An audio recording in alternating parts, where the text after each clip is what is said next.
Pagi di Baghdad biasanya dibuka dengan simfoni yang akrab, derit roda gerobak di atas jalan berbatu, teriakan para penjual roti yang menjajakan adonan hangat, dan aroma kopi kapulaga yang menari-nari di udara yang masih sejuk. Namun, pagi ini ada nada yang berbeda dalam riuh rendah pasar utama.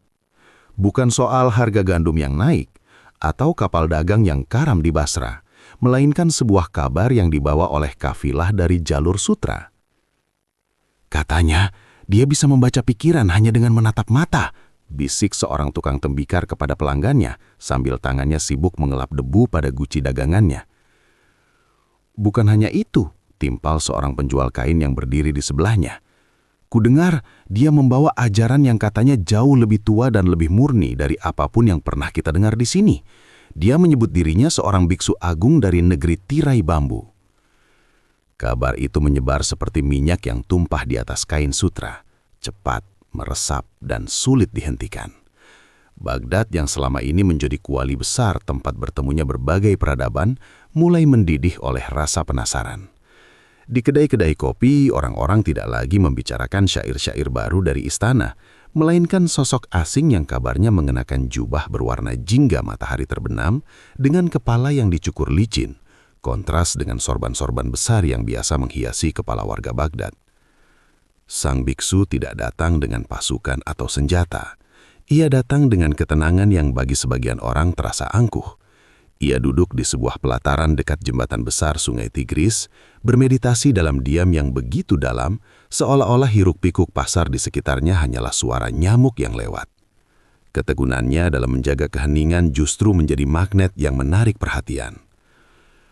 Dia bilang, kebenaran sejati hanya ada pada ajarannya, kata seorang pemuda dengan nada gelisah kepada teman-temannya.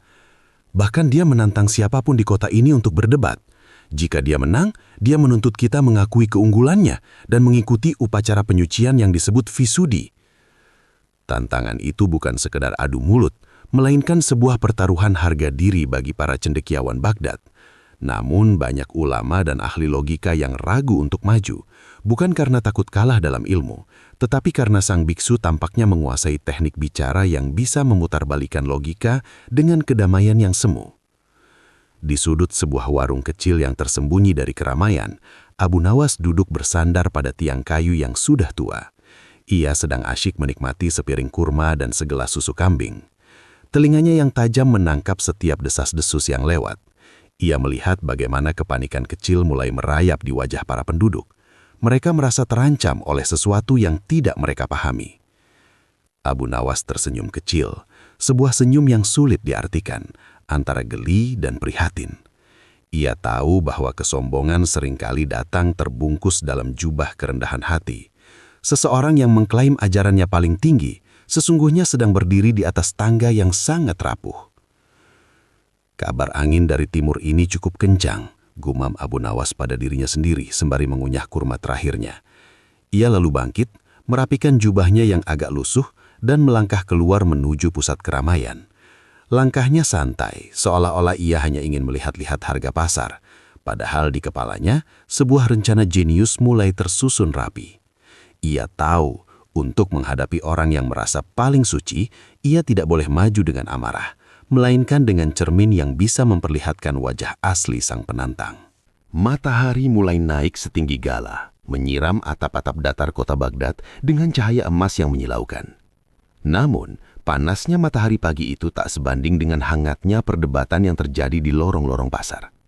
Di sela-sela tumpukan karpet Persia dan deretan kendi tembaga, topik pembicaraan tidak lagi berkisar pada upeti atau pajak pasar, melainkan pada sosok asing yang duduk tenang di pelataran utama. Bagaimana mungkin seseorang datang dari negeri yang sejauh itu hanya untuk memberitahu kita bahwa cara hidup kita salah? Seru seorang tukang jagal sambil mengayunkan goloknya ke atas balok kayu. Suaranya berat, mencerminkan kejengkelan yang mulai merata di kalangan penduduk. Di sisi lain pasar, sekelompok pemuda terpelajar berkumpul di dekat pancuran air. Mereka membawa gulungan perkamen, mencoba membedah istilah-istilah asing yang dibawa sang biksu. Dia bicara tentang pencerahan, seolah-olah itu adalah barang dagangan yang bisa dibeli dengan meditasi berjam-jam, ujar salah satu dari mereka dengan nada skeptis. Tapi bukankah kita sudah punya cahaya iman? Untuk apa mencari lampu lain jika matahari sudah terbit? Kegaduhan ini bukan sekedar kebisingan suara, ada semacam keresahan intelektual yang menyelinap. Baghdad adalah kota ilmu, di mana perdebatan adalah nafas kehidupan. Namun kali ini, sang penantang membawa sesuatu yang berbeda, sebuah ketenangan yang provokatif. Sang biksu tidak berteriak, ia tidak memaki, ia hanya tersenyum tipis saat orang-orang mencoba mendebatnya dengan emosi. Dan senyum itulah yang justru membuat warga Baghdad merasa kalah sebelum bertanding. Dia bilang, jika kita tidak bisa menjawab pertanyaannya, kita harus mengikuti upacara visudi, bisik seorang ibu kepada tetandanya sambil memilih sayuran. Anakku bilang, itu artinya kita harus mengakui bahwa jalan yang kita tempuh selama ini adalah kegelapan. Bayangkan, apa kata tetangga jika kita tiba-tiba mengganti keyakinan hanya karena kalah berargumen? Kabar tentang kesombongan halus sang biksu mencapai telinga para ulama di masjid-masjid besar. Beberapa dari mereka merasa ini adalah cobaan bagi iman, sementara yang lain melihatnya sebagai peluang untuk menunjukkan keluhuran budi Islam. Namun, masalah utamanya adalah sang biksu menggunakan logika yang meliuk-liuk, yang sulit dipatahkan dengan dalil-dalil kaku jika pelakunya tidak memiliki kecerdikan setingkat kancil. Di tengah hiruk-pikuk itu, Abu Nawas berjalan melintasi pasar dengan langkah yang sengaja diseret, seolah-olah ia adalah orang paling malas di seluruh kekhalifahan. Ia berhenti di depan gerobak penjual semangka, mengetuk-ngetuk buah yang besar, lalu mendesah panjang. "Kenapa kau mendesah, Abu Nawas? Apa kau juga takut pada biksu dari timur itu?" goda sang penjual semangka sambil tertawa. Abu Nawas menoleh, matanya berkilat jenaka. "Takut? Tidak.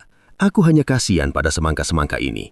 Mereka sudah manis dari sananya, tapi manusia tetap saja mencari cara untuk membuatnya terasa seperti madu. Sama seperti orang-orang di pasar ini. Mereka sudah punya kebenaran di dalam hati, tapi masih saja sibuk mengejar bayangan di dinding hanya karena bayangan itu terlihat eksotis." Ucapannya yang setengah bercanda itu membuat beberapa orang yang lewat terhenti. Mereka tahu jika Abu Nawas sudah mulai berbicara dengan kiasan, berarti ada sesuatu yang sedang ia rencanakan. "Lalu apa yang akan kau lakukan?" tanya seseorang dari kerumunan. Aku akan menonton bagaimana sebuah gunung kesombongan akan runtuh hanya oleh tiupan angin kecil. Tapi sebelum itu, biarkan orang-orang itu menikmati kebingungannya. Kebingungan adalah bumbu terbaik sebelum seseorang menyadari betapa lezatnya kejernihan berpikir. Ia kemudian melanjutkan perjalanannya, meninggalkan pasar yang masih riuh. Baginya, kegaduhan ini adalah panggung yang perfect. Ia tahu bahwa keangkuhan sang biksu harus dihadapi bukan dengan kekerasan hati, melainkan dengan cermin kelucuan yang akan membuat sang biksu melihat betapa konyolnya ia di tengah masyarakat yang sederhana namun berakal ini. Jika Baghdad adalah sebuah tubuh yang sedang demam karena kedatangan sang biksu, maka kedai teh milik Paman Hamid adalah jantungnya yang berdegup kencang. Kedai itu terletak tepat di persimpangan jalan menuju alun-alun kota. Di sana, uap dari samovar tembaga yang mendidih bersaing dengan panasnya perdebatan para pengunjung. Semua orang bicara, semua orang berpendapat, namun hampir tidak ada yang benar-benar mendengar. Di sudut paling belakang, nyaris tersembunyi oleh bayangan pilar kayu yang besar, duduklah Abu Nawas. Ia tidak bergabung dalam lingkaran diskusi yang riuh. Di depannya hanya ada segelas teh yang sudah mulai dingin dan sepiring kecil kacang goreng. Matanya yang tajam, yang seringkali terlihat mengantuk, terus bergerak mengikuti gerak-gerik setiap orang yang masuk dan keluar. "Abu Nawas?" teriak seorang saudagar kaya yang jubahnya tampak terlalu sempit untuk perutnya yang buncit. "Kenapa kau hanya diam di sana seperti patung di gurun? Tidakkah kau dengar? Biksu itu sudah mulai menarik pengikut. Dia bicara tentang kekosongan, tentang melepaskan dunia. Jika ini terus berlanjut, pasar bisa sepi karena orang-orang sibuk bermeditasi di bawah pohon." Abu Nawas hanya mengangkat alisnya sedikit. "Bukankah bagus jika pasar sepi sesekali, Tuan Saudagar? Setidaknya telinga kita bisa beristirahat dari teriakan tawar-menawar yang terkadang lebih tajam dari pedang." Jawabnya tenang, lalu menyeruput tehnya yang tersisa. "Ini serius, Abu. Dia bukan sekedar bicara. Dia menunjukkan keajaiban-keajaiban kecil. Katanya, dia bisa menahan lapar selama berminggu-minggu dan tetap terlihat segar. Dia menantang siapapun untuk membuktikan bahwa ajaran mereka lebih nyata daripada pencerahannya." Timpal yang lain dengan nada khawatir. Abu Nawas meletakkan gelasnya. Bunyi denting kaca yang beradu dengan meja kayu itu entah bagaimana membuat suasana kedai mendadak hening. Menahan lapar itu pekerjaan mudah bagi orang yang perutnya sudah kenyang oleh pujian. Gumam Abu Nawas pelan, namun cukup terdengar oleh orang-orang di sekitarnya. Yang sulit adalah menahan terasa sombong ketika seseorang merasa telah menemukan kunci menuju langit. Ia berdiri, merapikan sorbannya yang sedikit miring. Kalian tahu kawan-kawan, kebenaran itu ibarat air. Ia mengalir ke tempat yang paling rendah. Jika seseorang merasa posisinya sudah paling tinggi, maka air kebenaran tidak akan bisa mencapainya. Ia hanya akan menjadi bejana kosong yang berbunyi nyaring. Seseorang bertanya, "Lalu apa rencanamu? Apakah kau akan menemuinya?" Menemuinya? Tentu saja. Tapi bukan untuk berdebat soal kitab atau dalil yang rumit. Aku ingin belajar darinya. Ujar Abu Nawas dengan senyum misterius yang membuat orang-orang saling pandang dengan bingung. Belajar? Kau ingin masuk agamanya? Tanya si saudagar dengan mata melotot. Aku ingin belajar bagaimana caranya berpura-pura menjadi kosong sementara kepala penuh dengan rencana. Jawab Abu Nawas sambil tertawa kecil. Ia berjalan keluar dari kedai teh, meninggalkan aroma teh dan kebingungan yang menggantung di udara. Langkah kaki Abu Nawas membawanya menuju tepian sungai Tigris, di mana sang biksu kabarnya sering terlihat di waktu senja. Abu Nawas tahu bahwa untuk menaklukkan sebuah gunung, seseorang tidak perlu membawa linggis besar. Terkadang hanya perlu menemukan satu batu kerikil yang salah letak agar seluruh gunung itu bergoyang. Ia ingin melihat sejauh mana sang biksu mampu mempertahankan ketenangannya ketika dihadapkan pada cermin yang paling jujur, yaitu keriangan yang tulus dan pertanyaan yang tampak bodoh namun menghunjam jantung ego. Di ufuk barat, langit mulai berubah warna menjadi jingga kemerahan. Warna yang sama dengan jubah sang penantang. Abu Nawas menarik nafas dalam-dalam, menyiapkan dirinya untuk pertemuan yang akan menjadi buah bibir seantero Baghdad. Matahari senja mulai merosot ke ufuk barat, meninggalkan semburat warna lembayung yang memantul di permukaan sungai Tigris yang tenang.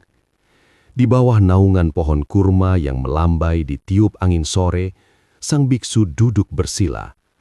Jubahnya yang berwarna jingga menyala tampak kontras dengan tanah Baghdad yang coklat berdebu. Wajahnya tenang, matanya terpejam, dan napasnya teratur, seolah-olah ia sedang berada di puncak gunung yang sunyi, bukan di tengah kota yang bising. Abu Nawas melangkah mendekat dengan gaya yang sengaja dibuat canggung. Ia tidak mengenakan jubah kebesaran seorang ulama, melainkan baju harian yang sedikit kusut. Di tangannya, ia membawa sebuah bungkusan kecil berisi kurma kering. Tanpa suara, ia duduk di hadapan sang biksu, menunggu dalam diam yang penuh selidik. Setelah beberapa saat, sang biksu membuka matanya perlahan. Pupil matanya jernih, mencerminkan ketenangan yang luar biasa. Ia menatap Abu Nawas tanpa terkejut sedikitpun. "Selamat sore, wahai pengembara dari jauh," sapa Abu Nawas dengan suara serak-serak basah sambil menyodorkan sebutir kurma. "Kudengar kau membawa cahaya dari timur. Di Baghdad kami sangat menghargai cahaya, karena tanpa itu kami sering menabrak gerobak sayur di pasar." Sang biksu tersenyum tipis, sebuah senyum yang mengandung sedikit rasa superioritas. "Cahaya yang kubawa bukan untuk menerangi jalan berbatu, Tuan, melainkan untuk menerangi kegelapan di dalam jiwa manusia. Keinginan adalah akar penderitaan, dan aku datang untuk menunjukkan jalan menuju pembebasan." Abu Nawas manggut-manggut seolah sangat terpesona. "Ah, pembebasan, itu kata yang indah.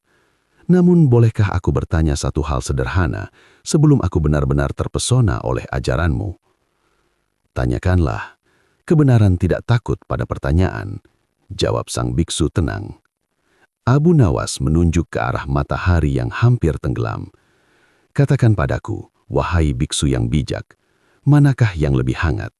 Cahaya matahari yang sedang terbenam itu, ataukah rasa hangat di perutmu setelah memakan semangkuk sup harira yang pedas? Sang biksu terdiam sejenak. Ia tidak menyangka akan mendapatkan pertanyaan seduniawi itu. Cahaya matahari adalah keagungan alam, namun pencerahan batin jauh lebih hangat dari segalanya. Urusan perut hanyalah keterikatan pada raga yang fana. Menarik, sahut Abu Nawas sambil mengunyah kurmanya dengan nikmat. Tapi bagiku, jika perutku keroncongan, pikiranku sulit melihat cahaya batin. Ia justru sibuk melihat bayangan roti di mana-mana. Jadi, apakah kau mengatakan bahwa untuk menjadi suci, aku harus mengabaikan rasa lapar yang diciptakan oleh Tuhan di perutku ini? Sang biksu mulai merasakan ada duri di balik kata-kata ramah pria di hadapannya ini. Bukan mengabaikan, tapi melampaui. Kau masih terbelenggu oleh rasa. Itulah sebabnya kau butuh bimbingan. Jika kau bersedia mengikuti upacara Visudi, kau akan mengerti bahwa dunia ini hanyalah ilusi. Abu Nawas tertawarnya, tawa yang membuat beberapa burung gereja terbang dari dahan pohon. Ilusi ya? Baiklah, kalau begitu perdebatan kita nanti juga ilusi, dan kemenanganmu juga ilusi. Jika semuanya ilusi, mengapa kau jauh-jauh datang dari Cina hanya untuk mengejar ilusi di Baghdad? Mata sang biksu sedikit menyipit. Ketenangannya mulai terusik oleh logika melingkar Abu Nawas. Kau cerdik, Tuan. Siapa namamu? Orang-orang memanggilku Abu Nawas. Aku hanyalah seorang pencari kebenaran yang sering tersesat di kedai teh. Sampai jumpa di panggung debat besok. Aku akan membawa perutku yang penuh ilusi ini untuk mendengarkan pencerahanmu. Abu Nawas pergi meninggalkan sang biksu yang kini menatap punggungnya dengan dahi berkerut. Pertemuan itu memang hangat, sehangat bara yang mulai menyulut kayu bakar. Abu Nawas tahu sang biksu memiliki perisai logika yang kuat, tapi ia juga melihat celah kecil. Sang biksu terlalu serius dengan kesuciannya, dan disitulah Abu Nawas akan masuk dengan senjatanya yang paling ampuh, humor yang membumi. Berita tentang pertemuan singkat Abu Nawas dan sang biksu di bawah pohon kurma menyebar lebih cepat daripada api yang melahap jerami kering. Keesokan paginya, tepi sungai Tigris tidak lagi hanya dipenuhi oleh nelayan yang menjala ikan, tetapi juga oleh para pejabat istana, penasihat khalifah, dan kerumunan warga yang haus akan tontonan kecerdasan. Di sebuah paviliun terbuka yang menghadap ke aliran sungai yang tenang, sebuah meja kayu jati panjang telah disiapkan. Sang biksu sudah duduk di sana, tegak seperti pedang yang tertancap di tanah, sementara di seberangnya, Abu Nawas datang dengan langkah santai, membawa sebuah bantal kecil yang ia bawa dari rumah agar duduknya lebih nyaman. Tuan Abu Nawas, sapa perwakilan dari istana yang bertindak sebagai penengah. Baghdad menantikan jawabanmu atas tantangan tamu kita dari timur ini. Apakah kau menerima syarat-syaratnya? Abu Nawas meletakkan bantalnya, duduk dengan posisi yang hampir terlalu santai untuk acara seformal itu. Ia menatap sang biksu yang tampak begitu disiplin. Aku menerima tantangan ini dengan satu syarat tambahan, ujar Abu Nawas sambil tersenyum ramah. Sang biksu mengangkat dagunya sedikit. Syarat apa yang kau inginkan? Apakah kau butuh waktu lebih lama untuk membaca kitab-kitabmu? Oh, tidak. Abu Nawas melambaikan tangannya. Kitab-kitabku sudah cukup berdebu di rumah. Syaratku sederhana. Dalam debat ini, siapapun yang suaranya naik satu nada lebih tinggi dari suara normal, atau siapapun yang menunjukkan kemarahan di wajahnya, maka ia dianggap kalah saat itu juga. Sebab bukankah pencerahan sejati adalah ketenangan yang tak tergoyahkan? Mata sang biksu berkilat. Ia merasa syarat itu justru menguntungkannya, karena sebagai seorang praktisi meditasi, ia merasa telah mematikan emosinya. Aku setuju, ketenangan adalah jubahku, tapi apa taruhannya jika kau kalah? Abu Nawas condong ke depan, suaranya mengecil seolah membisikkan rahasia besar. Jika logika darimu mampu meruntuhkan keyakinanku, maka aku akan mengikuti upacara visudimu. Aku akan mencukur rambutku sepertimu, meskipun aku khawatir kepalaku akan terlihat seperti semangka besar yang kedinginan, dan aku akan mengakui bahwa jalanmu adalah cahaya yang kucari. Warga yang mendengar itu berbisik-bisik tegang. Mereka tidak membayangkan Abu Nawas berani mempertaruhkan identitasnya seberat itu. Namun Abu Nawas melanjutkan, "Tapi jika kau yang tak mampu menjawab pertanyaanku, atau jika ketenanganmu runtuh, kau harus tinggal di Baghdad selama 1 musim untuk belajar cara membuat roti yang enak dan tertawa bersama warga di pasar. Bagaimana?" Sang biksu tertawa kecil. Suara tawanya kering seperti daun jatuh. "Kesepakatan yang adil. Aku datang untuk memberi, bukan untuk mengambil. Namun bersiaplah, karena kebenaran yang kubawa tidak mengenal kompromi." Maka di hadapan saksi-saksi dari berbagai kalangan, kesepakatan itu dikukuhkan. Debat akan berlangsung selama 4 hari ke depan, mencakup berbagai aspek kehidupan, keinginan, penderitaan, tanggung jawab, dan hakikat ketuhanan. Sesaat sebelum mereka berpisah untuk bersiap, Abu Nawas melihat ke arah air sungai yang mengalir deras. "Lihatlah sungai itu, biksu yang bijak. Ia tidak pernah berdebat dengan batu yang menghalanginya. Ia hanya mencari jalan berputar atau perlahan-lahan mengikis batu itu sampai habis. Aku berharap perdebatan kita seperti air sungai ini, bukan seperti hantaman palu pada besi." Sang biksu hanya mengangguk sopan, namun di dalam hatinya, ia mulai merasa bahwa pria di hadapannya ini bukanlah lawan yang bisa dihadapi hanya dengan hafalan filosofi. Ada sesuatu yang cair dan tak terduga dalam diri Abu Nawas. Ada sesuatu yang membuat sang biksu harus bermeditasi lebih dalam malam itu. Sementara itu, Abu Nawas pulang dengan bersiul pelan. Ia tahu, kesepakatan telah dibuat dan panggung telah digelar. Sekarang tinggal menunggu waktu sampai sang biksu menyadari bahwa di Baghdad, logika seringkali kalah oleh rasa syukur yang sederhana. Kabar mengenai syarat tambahan yang diajukan Abu Nawas, bahwa siapapun yang menaikkan nada bicara atau menunjukkan amarah akan dianggap kalah, menjadi bahan tertawaan sekaligus perenungan di seantero Baghdad. Banyak yang menganggap Abu Nawas sedang menggali lubang kuburnya sendiri. Bagaimana mungkin seorang Abu Nawas yang dikenal emosional jika sedang bercanda atau berdebat kusir di pasar bisa menahan diri di hadapan seorang biksu yang sudah melatih kesabaran selama puluhan tahun? Malam sebelum debat dimulai, rumah Abu Nawas tampak tenang. Tidak ada tumpukan kitab yang terbuka, tidak ada naskah pidato yang dihafal. Istrinya yang sudah terbiasa dengan kelakuan suaminya melihat Abu Nawas sedang sibuk merapikan sebuah keranjang kecil. "Apa yang kau persiapkan, suamiku? Apakah itu kitab rahasia?" tanya istrinya penasaran. Abu Nawas mendongak, matanya berkilat jenaka. "Bukan, istriku. Ini adalah bekal kesabaran. Isinya hanya beberapa butir kurma dan sebuah cermin kecil. Aku ingin memastikan bahwa besok jika sang biksu mulai bicara tentang kekosongan, aku punya sesuatu yang bisa mengisi kekosongan perutku agar kepalaku tetap dingin." Abu Nawas tahu betul bahwa sang biksu datang dengan membawa kekuatan diam. Diam adalah senjata yang mematikan jika lawan kita adalah orang yang meledak-ledak. Namun, Abu Nawas memiliki rencana lain. Ia tidak akan melawan diam dengan ledakan, melainkan dengan kegembiraan yang mengusik. "Syarat yang kubuat itu sebenarnya bukan untuk menjebaknya agar marah," gumam Abu Nawas pada dirinya sendiri, tapi untuk mengingatkannya bahwa kedamaian yang ia pamerkan itu seringkali hanyalah topeng. Orang yang benar-benar damai tidak akan merasa perlu menantang orang lain untuk membuktikan kedamaiannya. Sementara itu, di penginapan sang biksu, suasana jauh lebih tegang meskipun tampak tenang. Sang biksu duduk bermeditasi, namun pikirannya mulai terbayang-bayang wajah Abu Nawas yang selalu tersenyum. Ia merasa syarat jangan marah itu adalah hinaan terhadap kemampuannya. Ia merasa telah melampaui amarah. Namun, justru perasaan merasa telah melampaui itulah yang sebenarnya adalah bibit kesombongan yang halus. Esok paginya, panggung perdebatan di alun-alun kota sudah dipenuhi orang. Abu Nawas datang dengan membawa keranjangnya. Ia menyapa orang-orang dengan ramah, seolah-olah ia sedang pergi piknik ke pinggir sungai, bukan sedang menghadapi pertaruhan iman dan harga diri bangsa. Sang biksu sudah menunggu di atas panggung tinggi. Ia mengenakan jubah barunya, duduk dalam posisi teratai yang sempurna.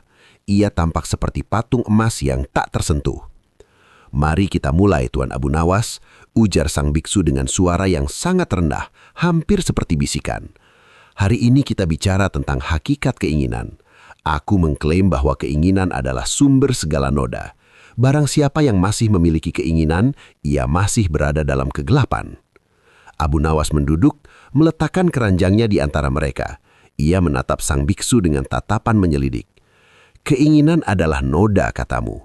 Baiklah, namun bukankah kau datang jauh-jauh dari negeri Cina ke Baghdad karena kau memiliki keinginan untuk membuktikan bahwa ajaranmu lebih baik? Jika kau benar-benar sudah tidak memiliki keinginan, seharusnya kau tetap diam di negerimu dan tidak peduli apakah kami di Baghdad ini hidup dalam kegelapan atau cahaya. Pertanyaan pertama itu menghantam panggung seperti tetesan air yang jatuh di atas minyak panas. Kerumunan warga Baghdad langsung terdiam. Mereka melihat sang biksu sedikit memperbaiki posisi duduknya. Sebuah gerakan kecil, namun bagi Abu Nawas, itu adalah tanda bahwa umpan pertamanya telah mulai disentuh. Aku datang karena kasih sayang, bukan keinginan, jawab sang biksu dengan mencoba mempertahankan nada bicaranya yang datar.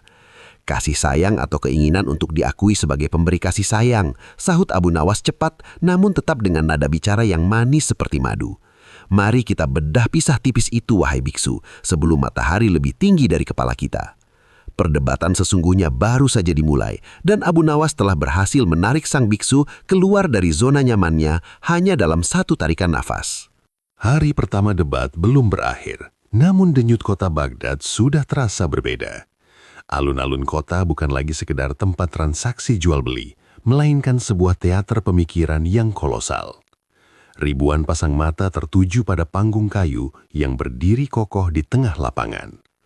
Orang-orang berdiri berdesakan, mulai dari kuli panggul yang masih memanggul karung gandum, hingga para bangsawan yang duduk di atas pelana kuda yang dihiasi permata.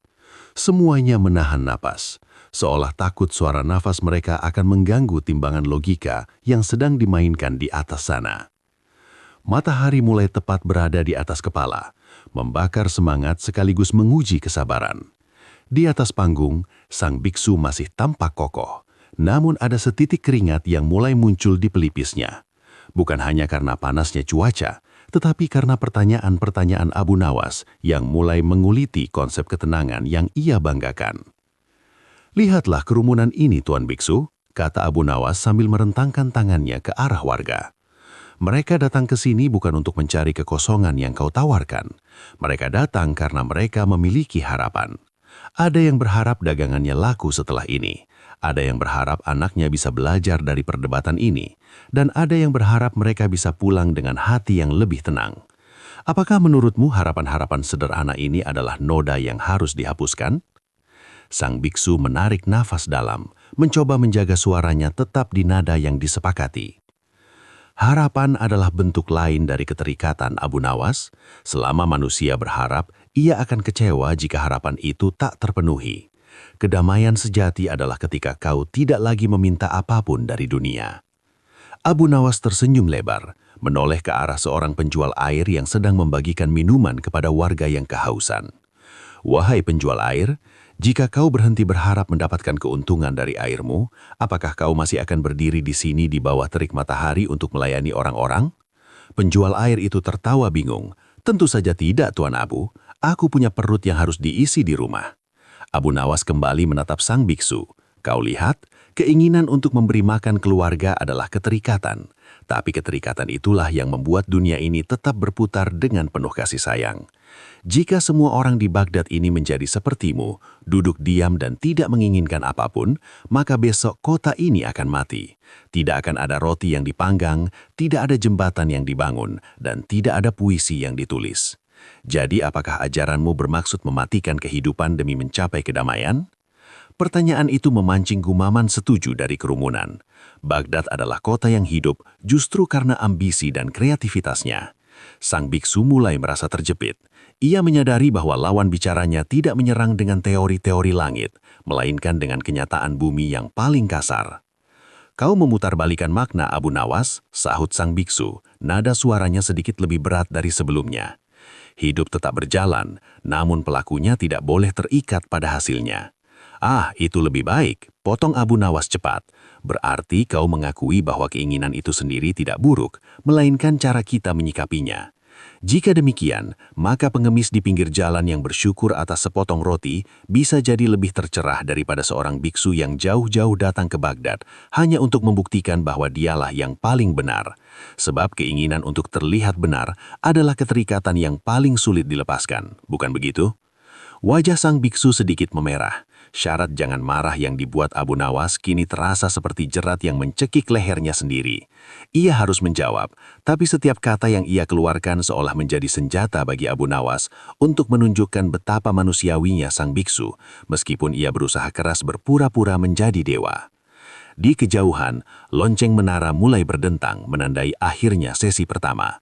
Warga bubar dengan membawa bahan diskusi baru ke rumah masing-masing. Sementara Abu Nawas turun dari panggung dengan gaya santai, menyalami orang-orang seolah ia baru saja memenangkan lotre, bukan baru saja mempertaruhkan akidahnya. Fajar hari kedua menyapa Baghdad dengan warna kemerahan yang tenang. Namun ketenangan itu tidak meresap ke dalam hati para penduduk yang sudah berbondong-bondong menuju alun-alun. Jika kemarin adalah tentang kata-kata, hari ini orang-orang mencium aroma kejutan dari pihak Abu Nawas. Benar saja, Abu Nawas muncul dengan gaya yang lebih eksentrik. Ia tidak hanya membawa satu keranjang, tetapi dua keranjang besar yang dipikulnya sendiri. Seolah-olah ia adalah kuli panggul yang tersesat di panggung cendekiawan. Sang biksu sudah duduk di tempatnya, matanya terpejam, mencoba memulihkan ketenangan batinnya yang sempat goyah kemarin. Mendengar bunyi derit keranjang diletakkan di atas panggung, ia membuka mata dan mengerutkan dahi. "Apa yang kau bawa itu, Abu Nawas? Apakah kau akan berjualan di tengah perdebatan suci ini?" tanya sang biksu dengan nada yang diusahakan tetap datar, meski rasa herannya tak bisa disembunyikan. Abu Nawas menyeka keringat di dahinya dengan lengan baju. "Ini, Tuan Biksu, adalah pasokan kebijaksanaan. Kemarin kau bilang bahwa keinginan adalah beban. Jadi hari ini aku membawa beban nyata, agar aku bisa merasakan secara fisik apa yang kau bicarakan secara teori." Abu Nawas kemudian membuka keranjang pertama. Isinya adalah tumpukan batu kali yang kasar. "Keranjang ini berisi keraguan-keraguanku," ujarnya serius. Lalu ia membuka keranjang kedua yang ternyata berisi kurma-kurma terbaik, roti gandum yang harum, dan sebuah cermin kecil. "Dan keranjang ini berisi keterikatanku pada dunia." Kerumunan warga mulai tertawa kecil. Mereka tahu Abu Nawas sedang mulai bermain. "Mari kita bicara tentang pencerahan," lanjut Abu Nawas tanpa menunggu jawaban. "Jika aku membuang keranjang berisi kurma dan roti ini karena aku ingin menjadi suci, tapi aku tetap menyimpan keranjang berisi batu ini karena aku ragu apakah jalanmu benar, apakah aku sudah dianggap tercerah?" Sang biksu menatap batu-batu itu. "Kau harus membuang keduanya, Abu Nawas. Baik keraguan maupun kenikmatan adalah penghalang." "Ah, mudah sekali kau mengatakannya," sahut Abu Nawas sambil mengambil sebutir kurma dari keranjangnya dan memakannya dengan lahap. "Tapi lihatlah, jika aku membuang kurma ini, perutku akan sakit. Jika perutku sakit, aku akan marah. Jika aku marah, aku telah melanggar syarat debat kita. Jadi bukankah keterikatan pada kurma ini sebenarnya adalah penjaga kedamaianku?" Ia kemudian mengambil cermin kecil dari keranjangnya dan mengarahkannya tepat ke wajah sang biksu. Mata sang biksu berkedip kaget melihat pantulan wajahnya sendiri yang tampak tegang di bawah sinar matahari. "Lihatlah ke cermin ini, wahai biksu yang agung," kata Abu Nawas dengan suara lembut namun menghunjam. "Kau menyuruh kami membuang keinginan, tapi di dalam matamu yang terpantul di cermin ini, aku melihat keinginan yang sangat besar untuk menang. Kau ingin orang-orang Baghdad sujud padamu. Kau ingin namamu harum sebagai penakluk Abu Nawas.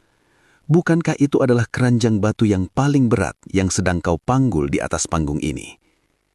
Pernyataan itu membuat suasana mendadak senyap. Angin sepoi-sepoi dari sungai Tigris seolah berhenti berhembus. Sang biksu terpaku. Untuk pertama kalinya, Ia merasa cermin kecil di tangan Abu Nawas jauh lebih tajam daripada ribuan baris filosofi yang ia pelajari di biara. Pencerahan bukan tentang apa yang kau buang dari tanganmu, tapi tentang apa yang jujur kau akui ada di dalam hatimu. Jika kau masih ingin dianggap paling tinggi, maka kau sebenarnya masih merangkak di dasar jurang kesombongan. Sang biksu terdiam lama. Tangannya yang bersilat tampak sedikit gemetar. Ia menyadari bahwa Abu Nawas tidak sedang mendebat ajarannya, melainkan sedang menelanjangi kepalsuan perilakunya. Hari kedua ini baru saja dimulai, namun beban di pundak sang biksu terasa berkali-kali lipat lebih berat daripada keranjang batu milik Abu Nawas. Matahari hari ketiga naik dengan perlahan, seolah-olah ia pun ingin ikut menyimak lanjutan adu kecerdasan di alun-alun Baghdad. Suasana di atas panggung terasa lebih berat. Sang biksu yang semalam menghabiskan waktu dengan meditasi tanpa putus, kini duduk dengan wajah yang lebih kaku. Ia merasa harga dirinya sebagai seorang pemimpin besar sedang dipertaruhkan. Ia tidak lagi melihat Abu Nawas sebagai pria lucu yang malang, melainkan sebagai ancaman nyata bagi otoritas intelektualnya. Abu Nawas, sang biksu memulai, suaranya kini terdengar seperti gema di dalam gua, dingin dan berwibawa. Kemarin kau bicara tentang perut dan kenyamanan fisik, tapi mari kita bicara tentang esensi yang lebih tinggi. Api adalah api. Selama api itu menyala, jiwamu akan terus terbakar oleh kegelisahan. Untuk mencapai pencerahan, kau harus memadamkan api itu sampai tak ada lagi asap yang tersisa. Itulah yang kami sebut sebagai pembebasan.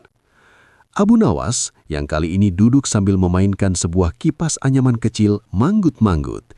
Ia tampak seperti seorang murid yang sedang menyerap ilmu, padahal otaknya sedang merajut jaring jebakan. Memadamkan api ya? Kedengarannya sangat sejik Tuan Biksu. Jawab Abu Nawas sambil mengipasi dirinya sendiri. Tapi izinkan aku bercerita sedikit tentang api. Di rumahku, setiap pagi istriku menyalakan api di dapur.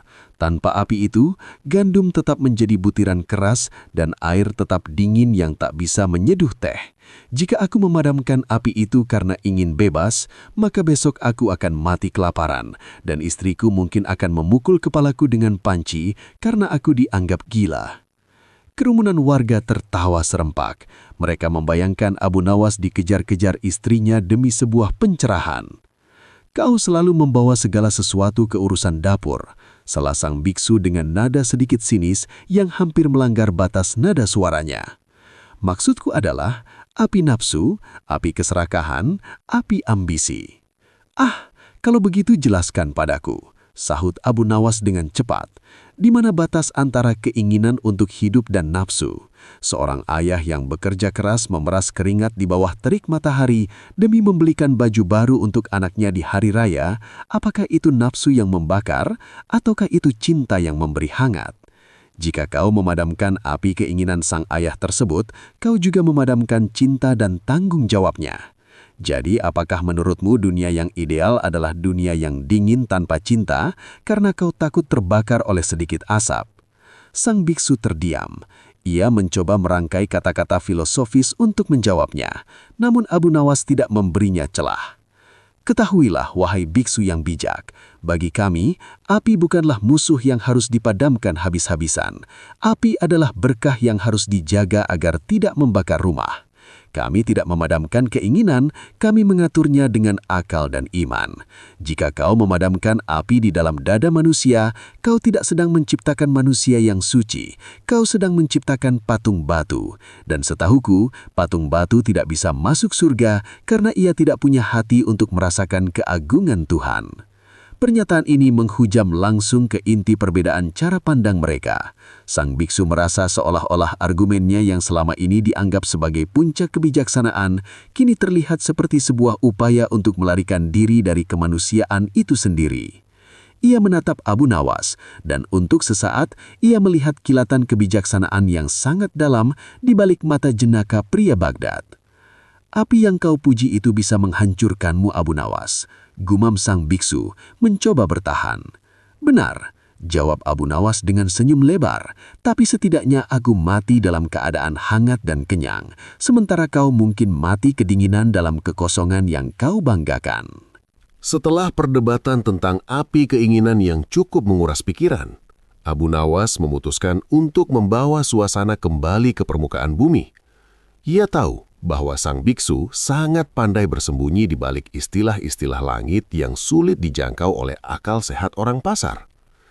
Maka, Abu Nawas mengeluarkan senjata berikutnya yang ia ambil dari keranjang belanjaannya. Sebungkus besar daging kambing panggang yang aromanya langsung menusuk hidung siapapun di atas panggung.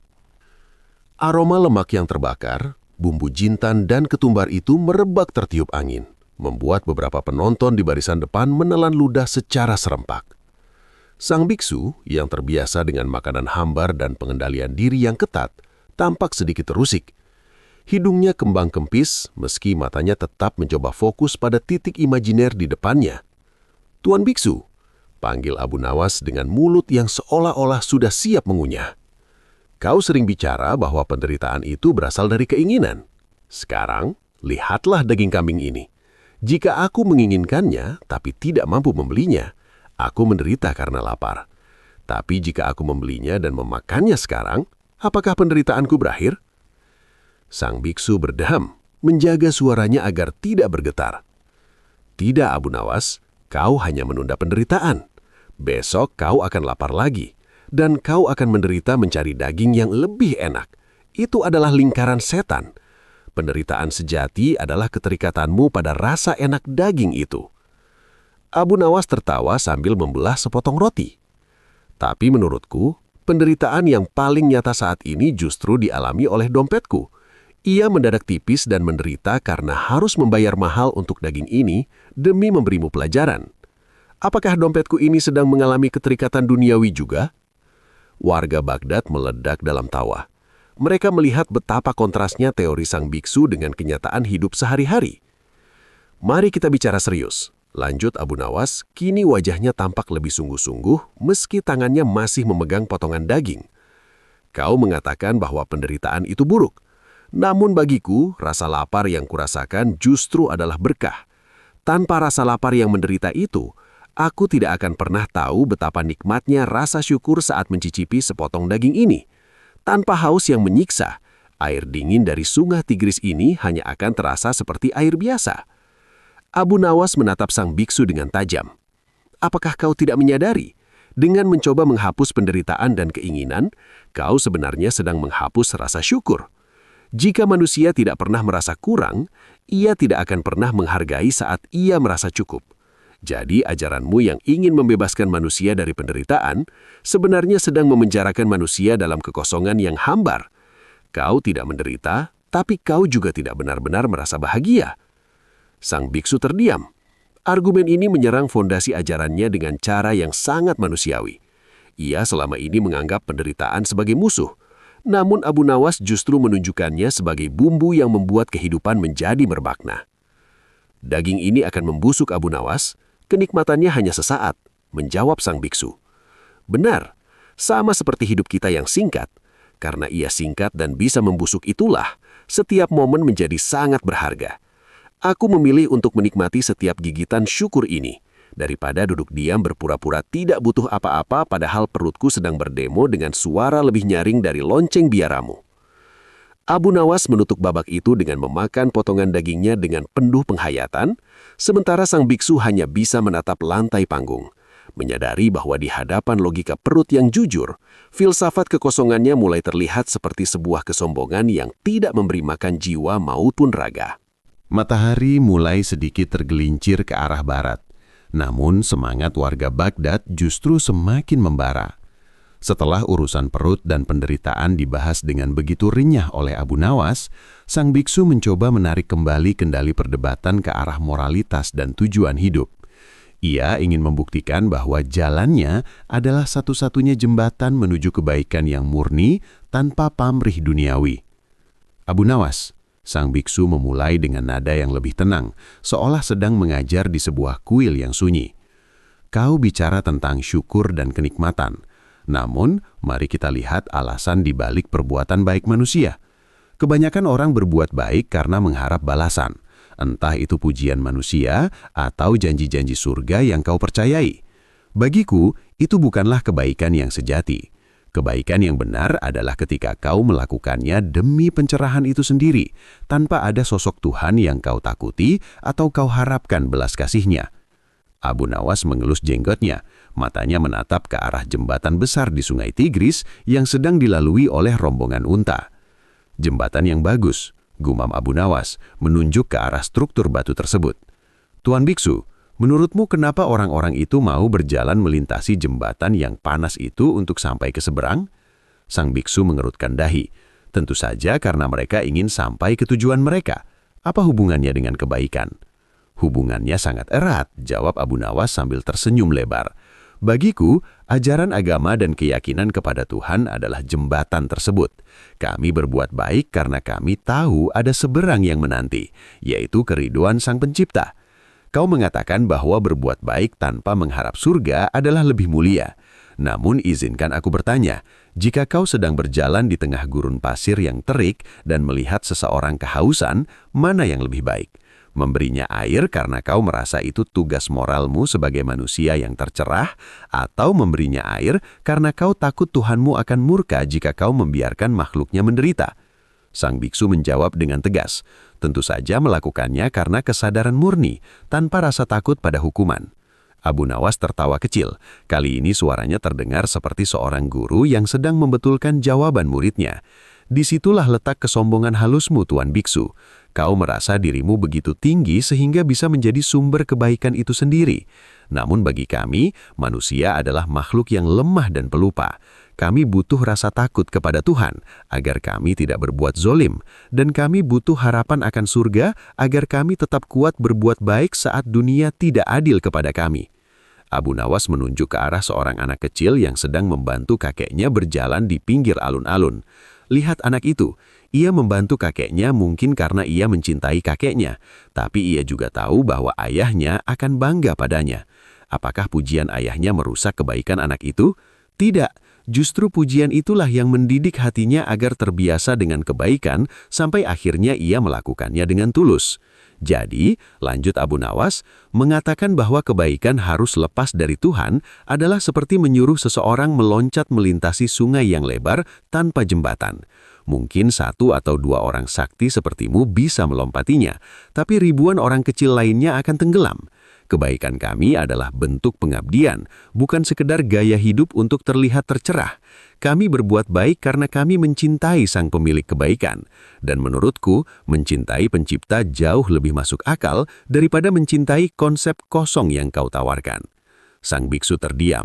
Ia baru menyadari bahwa Abu Nawas sedang membela iman dengan logika praktis yang sangat kuat, bahwa agama bukan hanya soal teori moral, melainkan sistem yang menjaga agar kebaikan tetap bisa dilakukan oleh siapa saja, dari orang yang paling pintar hingga orang yang paling sederhana. Jembatan kebaikan yang ditawarkan Abu Nawas terasa lebih kokoh karena ia berpijak pada bumi namun bersandar pada langit. Ketika matahari mulai condong dan bayangan panggung memanjang di atas tanah alun-alun, sang biksu tampak menarik napas dalam-dalam. Ia menyadari bahwa setiap kali ia membuka mulut untuk berargumen, Abu Nawas selalu punya cara untuk memelintir kata-katanya menjadi sebuah lelucon yang masuk akal. Maka ia memutuskan untuk mengubah strategi. Ia ingin membawa Abu Nawas ke medan pertempuran yang menurutnya paling ia kuasai, keheningan. Abu Nawas, ujar sang biksu, kali ini dengan suara yang nyaris berbisik namun tajam. Kita telah menghabiskan ribuan kata, dan kata-kata seringkali hanyalah debu yang menutupi cermin jiwa. Mari kita uji kebenaran batin kita tanpa suara. Aku akan memberikan isyarat padamu, dan kau harus menjawabnya. Jika kau tidak mampu menangkap maknanya, maka batinmu sebenarnya masih kosong dari cahaya. Abu Nawas mengangguk setuju dengan ekspresi wajah yang dibuat seserius mungkin, meski matanya tetap berkilat jenaka. Silahkan Tuan Biksu, aku akan mencoba mendengarkan apa yang tidak kau ucapkan, meski telingaku biasanya lebih suka mendengar bunyi koin emas atau denting sendok teh. Sang biksu kemudian mengangkat satu jarinya ke udara dengan sikap yang sangat agung. Matanya menatap tajam ke arah Abu Nawas, seolah sedang mengirimkan kekuatan spiritual yang besar. Ia bermaksud melambangkan bahwa kebenaran itu tunggal dan mutlak. Tanpa ragu, Abu Nawas segera membalas dengan mengangkat dua jarinya, telunjuk dan jari tengah membentuk huruf V. Wajah sang biksu sedikit berubah. Ia kemudian mengangkat tangannya yang terbuka lebar dengan 5 jari merenggang yang melambangkan bahwa segala sesuatu di dunia ini terdiri dari 5 unsur yang saling terikat. Melihat itu, Abu Nawas dengan santai merogoh saku jubahnya, mengambil segenggam kacang goreng yang sejak tadi ia simpan, lalu memasukkannya ke dalam mulut dan mengunyahnya dengan nikmat. Kerumunan warga Baghdad saling pandang dengan bingung. Mereka tidak mengerti apa yang sedang terjadi di atas panggung. Namun sang biksu tiba-tiba tertunduk. Bahunya yang tadi tegak kini tampak sedikit lunglai. Ia menghela napas panjang, sebuah napas kekalahan yang jujur. Luar biasa, gumang sang biksu, cukup keras untuk didengar oleh para saksi di panggung. Aku mengangkat satu jari untuk mengatakan bahwa kebenaran itu esa. Dia membalas dengan 2 jari, mengingatkanku bahwa meski kebenaran itu satu, Tuhan menciptakan segala sesuatu berpasang-pasangan. Ada langit dan bumi, ada siang dan malam, ada laki-laki dan perempuan. Ia melanjutkan dengan suara yang semakin rendah. Lalu, aku mengangkat 5 jari untuk bicara tentang 5 unsur dunia, namun dia menunjukkan segenggam kacang. Dia ingin mengingatkanku bahwa bicara tentang unsur dunia tidak ada gunanya jika kita lupa bahwa semua itu adalah rizki dari Tuhan yang harus dinikmati dengan rasa syukur, bukan hanya diperdebatkan teorinya. Abu Nawas menelan kacangnya dan tersenyum lebar. Sebenarnya di dalam benak Abu Nawas, ia hanya berpikir. Dia menunjuk satu mataku, maka aku tunjuk 2 matanya agar dia tahu aku tidak takut. Dia mengancam akan menamparku dengan 5 jari, maka aku tunjukkan kacang ini supaya dia tahu lebih baik kita makan bersama daripada berkelahi. Namun Abu Nawas tidak mengatakan itu. Ia membiarkan sang biksu tenggelam dalam penafsirannya yang dalam. Ujian tanpa kata-kata itu justru membuktikan bahwa kesombongan intelektual seringkali membuat seseorang melihat makna yang terlalu rumit pada hal-hal yang sebenarnya sangat sederhana. Sang biksu merasa kalah oleh kedalaman batin Abu Nawas, padahal ia sebenarnya kalah oleh kepolosan yang jujur. Mari kita lanjutkan besok, bisik sang biksu. Aku butuh waktu untuk merenungi kacang kebijaksanaanmu ini. Hari keempat dimulai dengan suasana yang lebih tenang namun penuh antisipasi. Sang biksu muncul di panggung dengan wajah yang lebih segar, seolah meditasi semalam telah memulihkan seluruh kewibawaannya yang sempat goyah oleh logika kacang Abu Nawas. Namun, Abu Nawas datang dengan membawa sesuatu yang baru, sebuah lonceng kuningan kecil yang biasa digunakan oleh para penggembala kambing. Ia meletakkan lonceng itu di atas meja kayu di antara mereka. Setiap kali angin berhembus pelan, lonceng itu berdenting kecil, memberikan suara yang jernih namun sedikit mengganggu kesunyian panggung yang sakral. "Apalagi ini, Abu Nawas?" tanya sang biksu. Matanya menatap lonceng itu dengan waspada. "Apakah kau akan memanggil ternakmu ke sini?" Abu Nawas menggeleng pelan, wajahnya tampak sangat serius. "Bukan, Tuan Biksu, ini adalah lonceng kejujuran. Aku membawanya sebagai pengingat bagi kita berdua. Kau tahu, lidah manusia seringkali lebih licin daripada belut di sungai Tigris. Terkadang kita mengatakan sesuatu yang terdengar suci, padahal hati kita sedang membisikkan sesuatu yang berbeda. Lonceng ini akan berbunyi di dalam telingaku setiap kali aku merasa salah satu dari kita mulai berbelit-belit." Sang biksu menyenyum tipis, meremehkan. "Kebenaran tidak butuh lonceng untuk diingat. Ia ada di sini," katanya sambil menunjuk dadanya. "Bagus kalau begitu," sahut Abu Nawas. "Mari kita bicara tentang kesempurnaan. Kau datang ke sini untuk menguji kami, seolah-olah kau telah mencapai puncak gunung dan kami masih merangkap di lembah. Tapi katakan padaku, selama perjalananmu dari Cina ke Baghdad, pernahkah kau merasa takut? Pernahkah kau merindukan rumahmu? Atau mungkin pernahkah kau merasa ragu bahwa perjalanan sejauh ini sebenarnya hanya didorong oleh keinginanmu untuk terlihat hebat?" Sang biksu terdiam sejenak.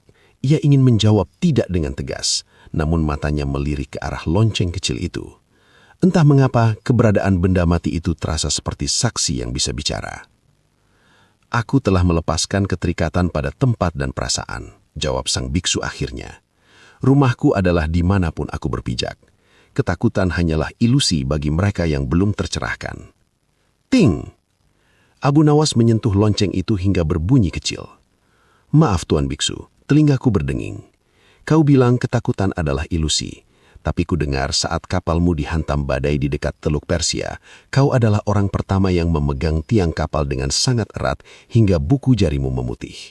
Apakah itu juga bagian dari meditasi? Wajah sang biksu memerah seketika. Ia tidak menyangka Abu Nawas memiliki mata-mata hingga ke dermaga. Itu adalah insting tubuh, bukan keinginan jiwa, bela sang biksu, nadanya naik satu nada. Ah, insting tubuh, ulang Abu Nawas dengan nada jenaka. Berarti jiwamu yang suci itu masih menumpang pada tubuh yang penakut. Jika demikian, bukankah kau sama seperti kami? Kita semua adalah musafir yang kadang gemetar melihat petir, yang rindu hangatnya selimut, dan yang kadang butuh pengakuan dari sesama manusia. Perbedaannya hanya satu. Kami mengakuinya dengan jujur, sementara kau membungkus ketakutanmu dengan istilah ilusi. Abu Nawas mendekatkan wajahnya. Mengakui kelemahan adalah langkah pertama menuju kekuatan sejati, Tuan Biksu. Bagaimana kau bisa membawa kami menuju cahaya jika kau sendiri masih malu mengakui bahwa kau punya bayangan? Sang biksu terpaku. Lonceng kecil itu tidak lagi berdenting, namun suaranya seolah terus bergema di kepalanya. Ia menyadari bahwa kejujuran yang telanjang jauh lebih sulit dihadapi daripada perdebatan filosofi yang rumit. Di bawah tatapan ribuan warga Baghdad, sang biksu merasa jubah kesuciannya mulai terasa terlalu sempit dan menyesakkan. Sesi debat di hari keempat semakin menukik tajam. Sang biksu, setelah berkali-kali dipojokkan oleh logika duniawi Abu Nawas, mencoba kembali ke prinsip dasar ajarannya tentang konsep ketidakkekalan. Ia ingin menunjukkan bahwa segala sesuatu di dunia ini hanyalah bayangan yang melintas, termasuk perasaan, benda, bahkan janji-janji manusia. Abu Nawas, ujar sang biksu dengan tatapan yang menerawang ke arah aliran sungai Tigris. Segala sesuatu di semesta ini bersifat sementara. Seperti air sungai itu, ia mengalir dan tak pernah sama di detik berikutnya. Penderitaan manusia berawal karena mereka mencoba menggenggam sesuatu yang seharusnya dilepaskan. Harta, jabatan, bahkan hubungan antar manusia, semuanya akan musnah. Jadi, mengapa kita harus terlalu terikat pada aturan-aturan dunia yang kaku? Abu Nawas terdiam sejenak, wajahnya tampak berpikir keras, sebuah ekspresi yang biasanya menandakan bahwa sebuah jebakan sedang dipasang. Ketidakkekalan ya? Jadi maksudmu, apa yang ada sekarang bisa jadi tidak ada di masa depan, dan apa yang telah terjadi dianggap sudah selesai karena ia bersifat sementara? Tepat sekali, jawab sang biksu. Merasa akhirnya Abu Nawas mulai memahami kedalaman filosofinya.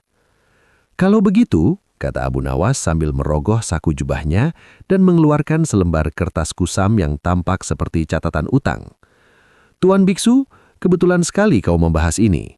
Kemarin malam, sebelum debat ini dimulai, aku sempat meminjamkan 10 keping emas kepada asistenmu untuk biaya penginapan kalian, karena kiriman uang dari Cina kabarnya terlambat.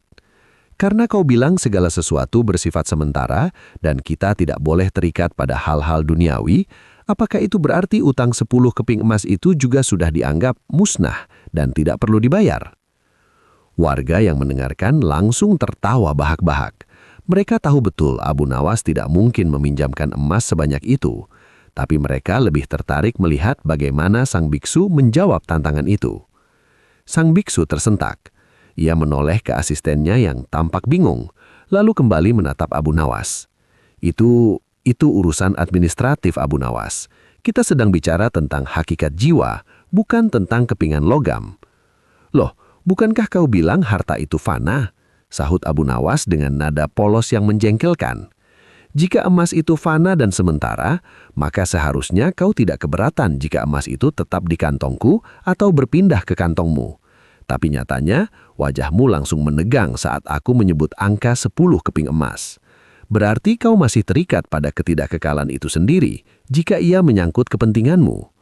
Abu Nawas melangkah mendekat, suaranya kini merendah namun bertenaga. Tuan biksu, di Baghdad kami diajarkan bahwa meski dunia ini sementara, tanggung jawab dan janji adalah abadi di mata Tuhan. Kita tidak bisa menggunakan alasan ketidakkekalan untuk lari dari kewajiban. Jika semua orang berpikir seperti itu, maka tidak ada orang yang mau membayar utang, tidak ada suami yang mau menjaga istrinya, dan tidak ada pemimpin yang mau membela rakyatnya, karena semua dianggap sementara. Dunia ini memang jembatan, tapi jembatan itu harus dibangun dengan batu bata kejujuran yang kokoh. Kau tidak bisa menyeberang ke pencerahan jika kau menghancurkan jembatan yang kau injak sendiri atas alasan bahwa batu itu tidak kekal. Justru karena hidup ini singkat, setiap tindakan kita menjadi sangat bermakna karena ia akan dicatat sebagai sejarah jiwa kita. Sang biksu terdiam 1000 bahasa. Ia menyadari bahwa Abu Nawas baru saja meruntuhkan argumen metafisikanya dengan etika praktis yang sangat kuat. Ketidakkekalan yang ia banggakan selama ini ternyata hanyalah tameng untuk menghindari kerumitan hidup. Sementara Abu Nawas menunjukkan bahwa kemuliaan justru ada pada bagaimana manusia menjaga komitmen di tengah dunia yang terus berubah. Angin sore berhembus lebih kencang, membawa aroma air sungai yang segar ke atas panggung. Sang biksu yang mulai merasa bahwa argumen metafisikalnya selalu kandas di tangan realitas Abu Nawas, mencoba membawa diskusi ke ranah pengabdian. Ia ingin menunjukkan bahwa hidup dengan melepas segala ikatan sosial dan keluarga adalah jalan tertinggi menuju kesucian.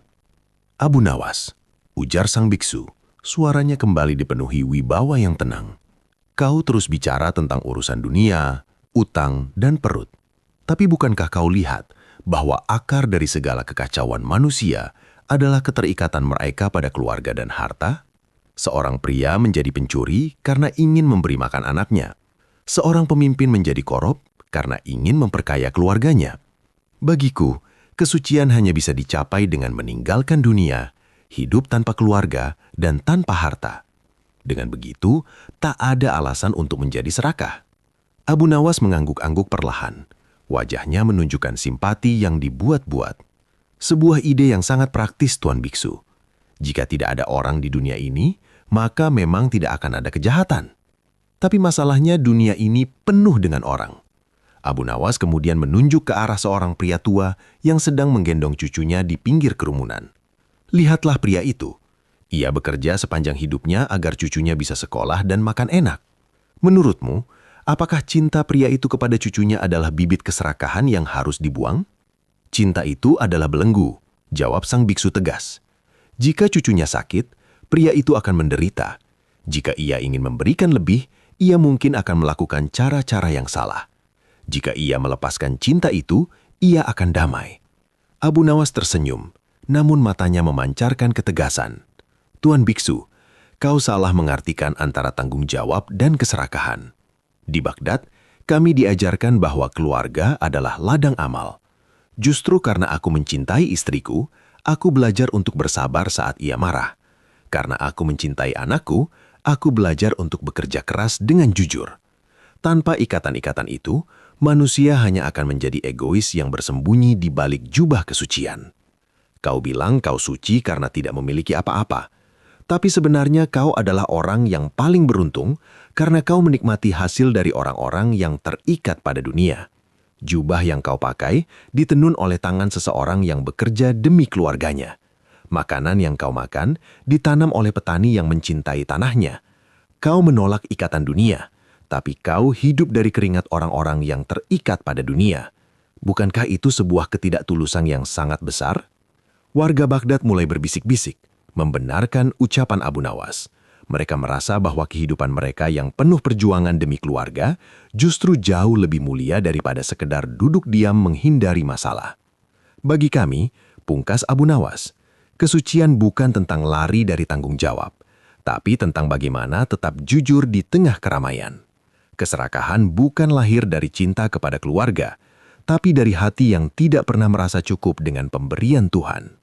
Seseorang bisa saja tidak punya istri dan harta, tapi hatinya penuh dengan keserakahan akan pujian dan pengakuan sebagai orang suci.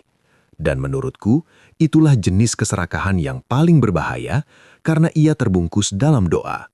Sang biksu terdiam, tangannya yang bersila tampak sedikit mengetat. Ia baru menyadari bahwa selama ini ia memandang rendah kehidupan orang biasa, tanpa menyadari bahwa keberadaannya sebagai pencari pencerahan justru sangat bergantung pada kebaikan hati orang-orang duniawi yang ia remehkan itu. Debat telah memasuki puncaknya, dan suasana di alun-alun Baghdad terasa makin khidmat. Sang biksu yang merasa bahwa fondasi ajarannya tentang pelepasan duniawi terus digoyang oleh Abu Nawas, kini mencoba menegaskan otoritasnya melalui ritual. Ia mulai berbicara tentang upacara Visudi, sebuah proses penyucian yang ia klaim dapat mengubah seseorang menjadi makhluk yang lebih tinggi, lepas dari noda-noda kemanusiaan yang rendah. Abu Nawas, ujar sang biksu sambil merapikan jubah jingganya yang tampak sangat bersih tanpa noda sedikit pun. Kau sangat pandai bersilat lidah dengan logika duniawi. Namun, ada satu hal yang tidak bisa kau bantah, keagungan simbol dan ritual. Upacara Visudi bukan sekedar tradisi, melainkan transformasi jiwa. Siapapun yang menjalaninya akan memiliki tanda kesucian yang permanen. Tanpa ritual yang jelas, bagaimana kau bisa membedakan mana emas dan mana loyang dalam hal spiritual? Abu Nawas menarik napas panjang, lalu ia melihat ke arah tangannya sendiri yang sedikit kotor terkena debu panggung dan sisa bumbu kambing panggang tadi. Ia tersenyum kecil. Simbol ya? Menarik sekali. Di Baghdad kami juga punya banyak simbol. Masjid kami punya kubah, ulama kami punya sorban. Tapi, izinkan aku menceritakan sebuah kisah pendek. Dahulu, ada seorang pria yang mengenakan jubah paling putih di seluruh kota. Ia tidak pernah melewatkan satu pun upacara keagamaan. Setiap simbol kesucian ia sematkan di dadanya. Namun saat ia berjalan di gang sempit dan melihat seorang janda tua kesulitan memikul kayu bakar, ia memalingkan wajah karena takut debu dari kayu itu akan mengotori jubah putihnya yang suci. Di saat yang sama, ada seorang pemabuk dengan baju compang-camping yang sedang merangkak keluar dari kedai. Melihat janda itu, sang pemabuk tanpa pikir panjang langsung memanggul kayu tersebut hingga ke rumah si janda, meski bajunya makin robek dan tubuhnya makin letih. Abu Nawas menatap sang biksu dengan tatapan yang sangat dalam. Sekarang, aku bertanya padamu, Tuan Biksu. Di mata Tuhan, manakah yang lebih tercerah? Jubah putih yang bersih namun hatinya membatu, ataukah baju compang-camping yang berlumur debu namun tangannya penuh kasih sayang? Sang biksu terdiam. Ia tahu arah pembicaraan ini, namun ia tetap mencoba bertahan pada posisinya. Ritual adalah disiplin Abu Nawas. Tanpa disiplin, manusia hanya akan mengikuti hawa nafsunya. Betul, disiplin itu perlu, sahut Abu Nawas cepat. Tapi jika disiplin ritualmu hanya membuatmu merasa lebih suci dari orang lain, maka ritual itu bukan lagi tangga menuju langit, melainkan tembok yang memisahkanmu dari kemanusiaan. Kau menawarkan upacara Visudi sebagai bukti kesucian. Namun bagiku, bukti kesucian yang paling nyata bukanlah pada rambut yang dicukur atau jubah yang diganti, melainkan pada bagaimana kau memperlakukan pelayanmu saat tidak ada orang yang melihat, atau bagaimana kau bicara pada pengemis yang mengganggu meditasimu. Tuhan kami tidak melihat rupa atau pakaian kami. Beliau melihat apa yang ada di dalam dada ini. Akhlak adalah ritual yang dilakukan setiap detik, bukan hanya saat upacara berlangsung. Jika upacara Visudimu tidak bisa membuatmu merasa setara dengan tukang sampah di pasar ini, maka upacara itu hanyalah pertunjukan teater yang mahal. Kesucian sejati tidak butuh diumumkan dengan trompet atau simbol. Ia akan tercium harumnya melalui tindakan nyata. Warga Baghdad terdiam, meresapi kata-kata itu. Yang tadinya merasa minder dengan keagungan penampilan sang biksu, kini merasa bangga dengan kejujuran hidup mereka sendiri. Sang biksu tertunduk. Tangannya yang tadi sibuk merapikan jubah, kini terkulai lemas di atas lututnya. Ia mulai menyadari bahwa di hadapan Abu Nawas, simbol-simbolnya yang megah tampak pucat dibandingkan dengan kehangatan akhlak yang membumi. Pagi terakhir dari rangkaian debat besar itu dibuka dengan suasana yang jauh lebih tenang. Tidak ada lagi ketegangan yang meledak-ledak seperti hari pertama. Warga Baghdad berkumpul dengan rasa hormat yang baru, bukan sekedar haus akan tontonan. Di atas panggung, Abu Nawas datang dengan membawa sebuah bungkusan kain putih yang masih mengepulkan uap tipis. Aroma gandum panggang yang gurih segera menyeruak, mengalahkan bau debu jalanan. "Selamat pagi, Tuan Biksu," sapa Abu Nawas sambil membuka bungkusan itu. Di dalamnya terdapat 2 potong roti gandum sederhana. Sebelum kita mengakhiri perjalanan ini, maukah kau mencicipi roti ini bersamaku?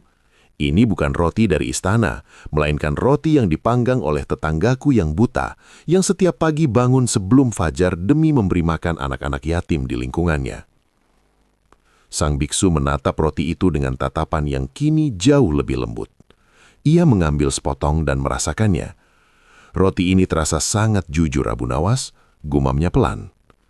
Tepat sekali, sahut Abu Nawas. Mari kita bicara tentang niat. Kau pernah bilang bahwa tindakan duniawi adalah penghalang pencerahan. Namun lihatlah pemanggang roti ini. Tangannya kotor oleh tepung, wajahnya legam karena panas tungku, dan hidupnya habis di depan api. Secara lahiriah, ia tampak sangat terikat pada dunia. Namun karena niatnya adalah untuk beribadah kepada Tuhan dengan cara memberi makan sesama, setiap tetes keringatnya menjadi lebih suci daripada air di dalam cawan ritualmu. Abu Nawas mengudah rotinya perlahan. Bagi kami, niat adalah ruh dari setiap perbuatan. Jika niatmu jernih, maka makan pun menjadi ibadah, tidur pun menjadi ibadah. Bahkan bercanda pun bisa menjadi jalan menuju Tuhan jika tujuannya adalah untuk membahagiakan hati orang lain yang sedang bersedih. Aku mulai mengerti, ujar sang biksu. Suaranya kini terdengar tulus tanpa dibuat-buat. Selama ini aku mengira bahwa untuk suci, aku harus memisahkan diri dari hal-hal rendah. Aku mengira niat hanya bisa murni di dalam keheningan kuil. Itulah jebakannya, tambah Abu Nawas. Jika kau hanya bisa merasa suci di dalam kuil, maka kesucianmu sangat rapuh, karena ia bergantung pada dinding bangunan. Namun jika niatmu sudah jernih seperti air pegunungan, maka kau bisa menemukan Tuhan di tengah pasar yang bising, di balik asupan roti yang hangat, atau bahkan di dalam kemiskinan yang mencekik. Niat adalah kompas di dalam dada. Ia tidak peduli seberapa kencang angin bertiup, atau seberapa gelap malam yang kau lalui. Selama kompas itu mengarah pada Sang Pencipta, kau tidak akan pernah tersesat. Abu Nawas menepuk sisa remah roti di jubahnya. Tindakan tanpa niat adalah jasad tanpa nyawa, dan niat tanpa tindakan adalah angan-angan kosong. Kami menggabungkan keduanya. Kami tidak membuang roti ini demi cahaya. Kami menggunakan kekuatan dari roti ini untuk berjalan menuju cahaya. Bukankah itu jauh lebih indah daripada membiarkan perut lapar, sementara pikiran melayang entah kemana? Sang biksu mengangguk pelan. Ia menyadari bahwa niat yang jernih adalah jembatan yang menyatukan bumi dan langit, yang mengubah hal biasa menjadi luar biasa. Hari terakhir ini tidak lagi terasa seperti sebuah ujian, melainkan seperti sebuah sarapan bersama di bawah naungan kebijaksanaan yang sederhana namun menghujam jiwa. Matahari hari terakhir mulai merangkak naik, menyinari wajah-wajah yang tampak lebih teduh di atas panggung. Sang biksu kini duduk tidak lagi dengan kekakuan seorang hakim, melainkan dengan ketenangan seorang kawan.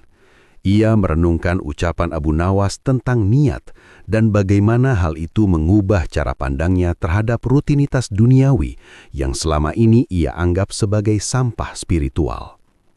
Abu Nawas, ujar sang biksu, suaranya kini terdengar seperti air jernih yang mengalir di atas batu kali.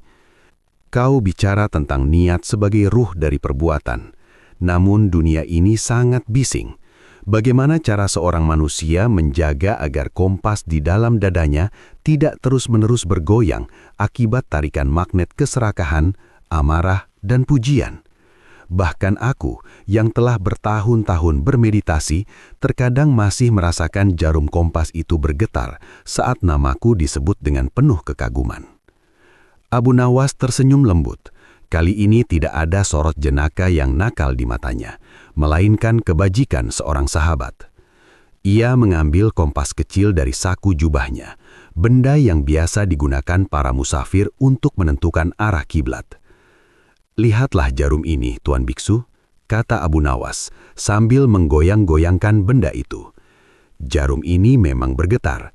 Ia bergoyang ke kiri dan ke kanan saat aku menggerakkan tanganku. Namun apakah getaran itu membuatnya lupa di mana arah utara berada? Tidak. Begitu getarannya meredah, ia akan kembali menunjuk ke arah yang sama. Masalahnya bukan pada getarannya, tapi pada apakah kita membiarkan jarum itu macet karena karat kesombongan. Abu Nawas meletakkan kompas itu di atas meja.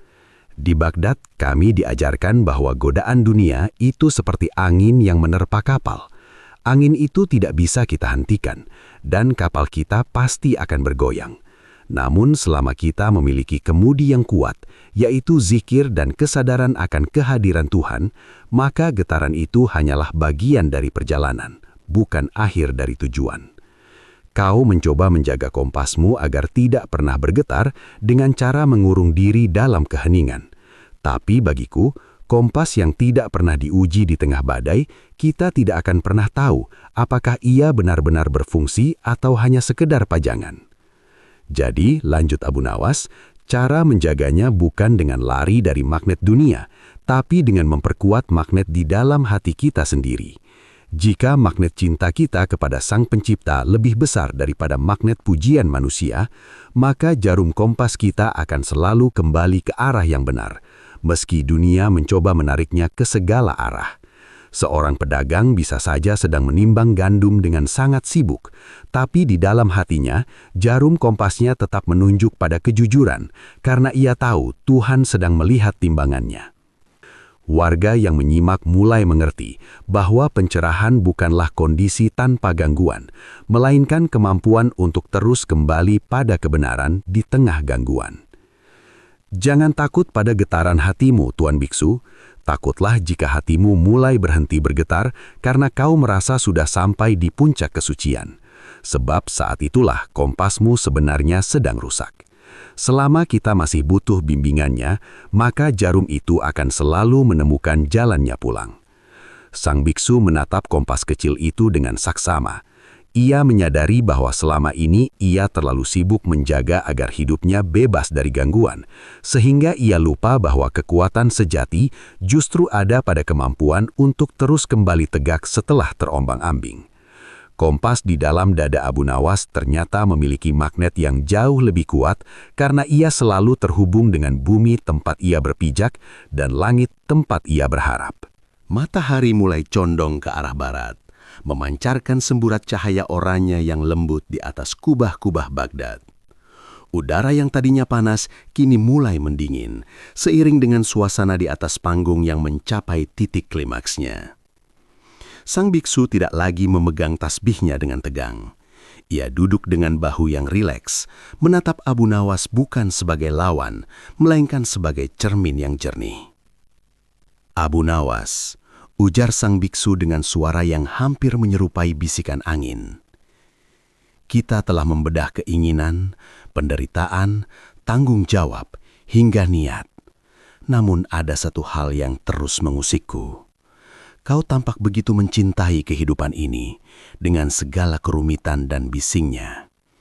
Bagiku, cinta seringkali menjadi alasan manusia untuk berperang dan membenci mereka yang berbeda. Bagaimana mungkin sesuatu yang melahirkan kebencian bisa disebut sebagai cahaya? Abu Nawas menarik nafas dalam, membiarkan aroma sungai dan kehidupan kota meresap ke dalam dadanya. Tuan Biksu, kau melihat orang berperang atas nama cinta, tapi sebenarnya mereka berperang karena pemilik cinta itu merasa lebih penting daripada hakikat cinta itu sendiri. Mereka tidak mencintai Tuhan, mereka mencintai pendapat mereka tentang Tuhan. Mereka tidak mencintai sesama, mereka mencintai bayangan diri mereka yang terpantul pada orang lain. Abu Nawas menunjuk ke arah sekumpulan burung merpati yang hinggap di pelataran alun-alun. Orang-orang dari berbagai suku dan bahasa melemparkan butiran gandum ke arah burung-burung itu tanpa bertanya dari mana asal burung tersebut.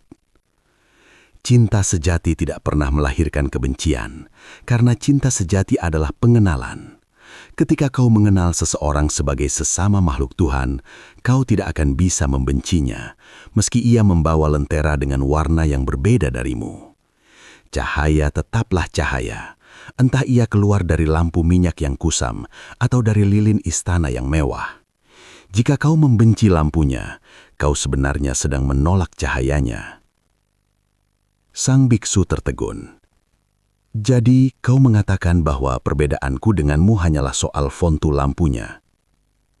Tepat, jawab Abu Nawas sambil tersenyum tulus. Kau datang dengan jubah jingga, aku dengan sorban putih.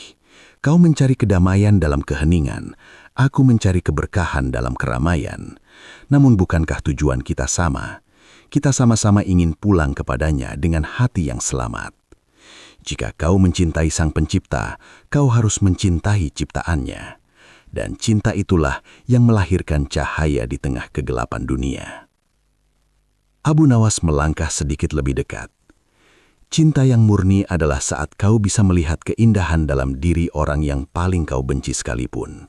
Sebab di sana pun ada jejak tangan Sang Pencipta. Jika tokomu hanya menjual cahaya untuk orang-orang tertentu, maka tokomu akan segera bangkrut saat malam tiba. Cahaya Tuhan cukup untuk menerangi seluruh Baghdad, bahkan seluruh dunia, tanpa pernah berkurang sedikit pun. Suasana mendadak hening.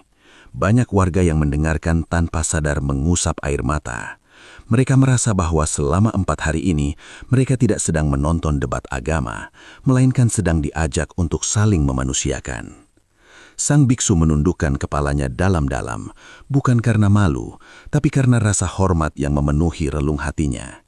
Ia menyadari bahwa cinta yang dibicarakan Abu Nawas bukanlah belenggu, melainkan sayap yang memungkinkannya untuk melihat dunia dengan mata yang jauh lebih luas dan penuh kasih. Matahari akhirnya tenggelam sepenuhnya di balik garis cakrawala, meninggalkan semburat ungu dan keemasan yang perlahan memudar menjadi hamparan beludru hitam bertabur bintang. Di atas panggung, perdebatan besar itu telah usai. Namun suasananya tidak terasa seperti akhir dari sebuah peperangan. Tidak ada sorak-sorai kemenangan yang merendahkan. Tidak ada bendera yang dihentakkan dengan sombong. Yang tertinggal hanyalah keheningan yang penuh makna. Sebuah jeda di mana setiap orang di alun-alun itu seolah sedang berbisik pada hati mereka sendiri. Sang biksu berdiri dari posisi bersilanya. Gerakannya tidak lagi kaku atau penuh dengan beban otoritas. Ia melangkah mendekati Abu Nawas, lalu menundukkan kepalanya dalam-dalam, sebuah penghormatan yang tulus dari seorang musafir ilmu kepada musafir kehidupan. Abu Nawas, ujar sang biksu dengan suara yang jernih, aku datang ke kota ini dengan maksud untuk menaklukkan pikiran orang-orang dan membawa mereka ke jalanku. Aku mengira bahwa pencerahan adalah sesuatu yang bisa kupaksakan melalui logika yang dingin. Namun dalam 4 hari ini, kau telah menunjukkan padaku bahwa kebenaran yang sejati tidak butuh ditaklukkan.